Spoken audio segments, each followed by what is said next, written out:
For today's vlog, magluluto ako ng pansit bato from Bicolandia. Dala ni daddy ng mga apo ko. Ang sahog natin ay repolyo, carrots, sibuyas, bawang, silibel, at isang buong manok. Pero itong manok na to, dressed chicken to, mga 700 to 800 grams lang siya. So let's start cooking. Naglagay din ako ng 1/4 na butter. Hinalo ko sa mantika. Naglagay tayo ng bawang at sibuyas. So pabangunin lang natin. Parang nadamihan ko yata ng mantika. Pag lumabas na yung aroma, pwede na natin ilagay ang ating sahog na manok. At maglalagay na rin tayo ng paminta. Kasi ako gusto ko nilalagay ang paminta habang nagigisa ng sibuyas at bawang. Para maluto rin siya at mas mabango at mas malasa. Yan, hintay lang natin ng golden brown ang sibuyas at bawang bago natin ilagay ang ating sahog na manok. Na isang whole chicken at aking hinihiwa-hiwa lang into bite size. So ito na ang ating hinahanap na kulay, na golden brown na siya. So it's time na ilagay na natin si nokmoniki. Ipokrok whole chicken. Maglalagay din tayo ng isang Knorr cubes. Bahala kayo kung maglagay kayo. Ako maglalagay kasi meron akong Knorr cubes by Knorr. Ang pansit patubala natin ay 2.5 ito guys. Yan, 2.5. Mabigat siya oh, kasi medyo masa-masa kasi fresh na fresh. Ang bango, bagong gawa siya galing Bicol kasi umuwi daddy nung mga apo ko sa Bicol. Pinasalubungan niya ako nitong pansit di bato ng Bicol, hindi pansit ni bato ng Davao. Maglalagay din ako ng chicken powder. Kung meron kayo, pwede maglagay. Kung wala naman, okay lang. Dahil may chicken powder ako, bumili ako nung nakaraang grocery, kaya naglagay ako ng chicken powder for additional deliciousness sa ating luto at mas mabango. And now, gisang-gisa na ang ating manok. It's time na lagyan na natin ng toyo. Hindi na tayo maglagay ng asin kasi ang pansit bato ay medyo maalat-alat na siya. So maglagay na tayo ng toyo. Tansyameter, bahala kayo. Siyempre tatansyahin nyo lang kasi maalat na yung pansit bato. Yun, maglagay din ako ng Knorr seasoning. Knorr liquid seasoning. More pang pasarap at pampabango. Yan, tansyameter lang din. Bahala na kayo sa taste buds nyo kung gaano nyo kadaming lagyan ng liquid Knorr seasoning. So ngayon, paghalo-haloin na rin natin para sama-sama na ang lasa. Then, maglagay na tayo ng tubig. Katamtama lang ng tubig, huwag masyadong marami. Pero ang pansit bato kasi medyo masabaw-sabaw talaga yan. So, pagka malambot lang ating manok, saka tayo magdagdag ng tubig kung kulang. Depende na sa inyo kung gaano ka masabaw ang inyong pansit bato. Kung gusto nyo patuyo na style, bahala kayo. Habang nagluluto ako, sinasabayan ko rin ng paglalaba. Ayan. Para pagkatapos ko magluto, magsasampay na lang ako. Ayan na ang ating sabaw na may timpla na. Hinihintay lang natin na kumulo ng husto para mailagay na natin ang pansit bato.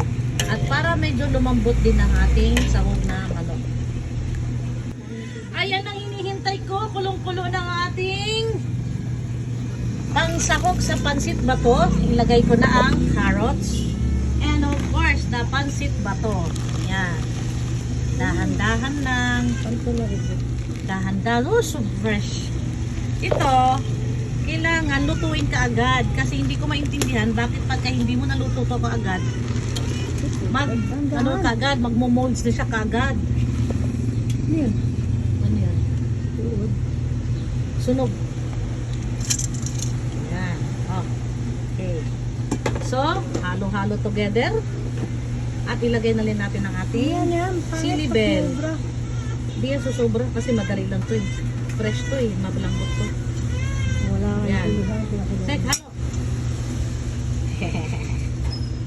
Dali, sir, halo.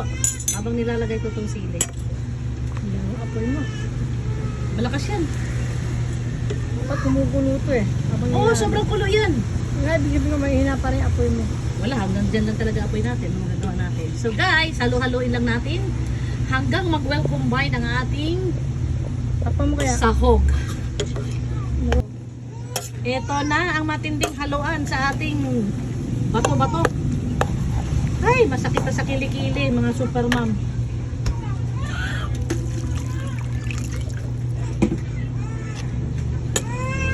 Nagkahabol ng bili ng oyster sauce kasi wala kami oyster sauce. Ang minero ko, diba?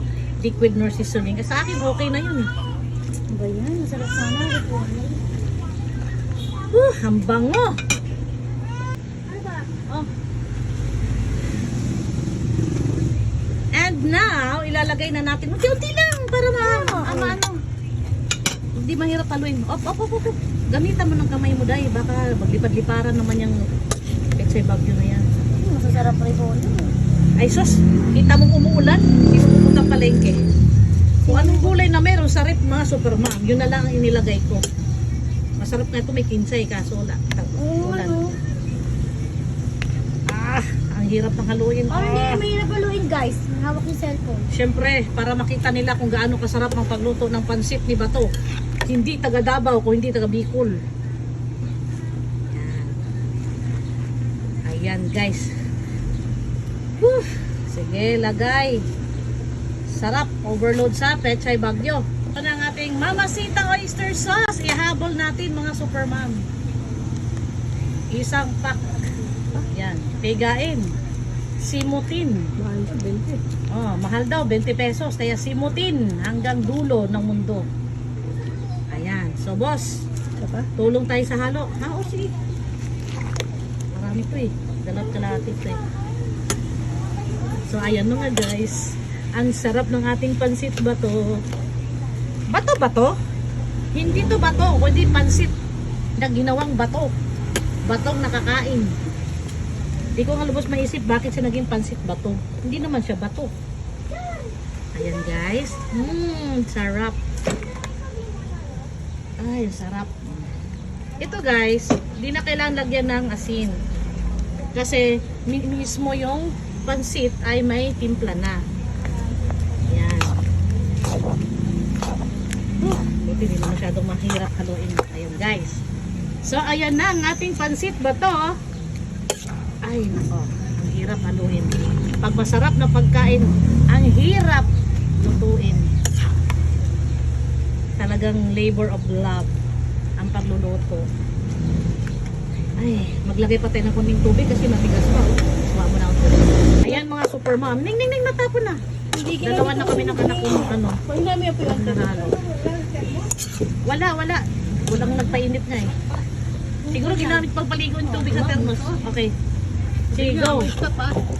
Okay. Whoop, stop me. Ano? Yan, okay. Sunog yun? Ha? Sunog. Hindi sunog yan, dumikit lang kasi naubusan ng sauce. Grabe sa ito niya ng water. We don't believe the chef.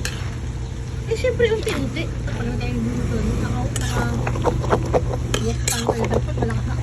Ayan, mga super mom. Luto na ang ating pansit bato. Kainan na!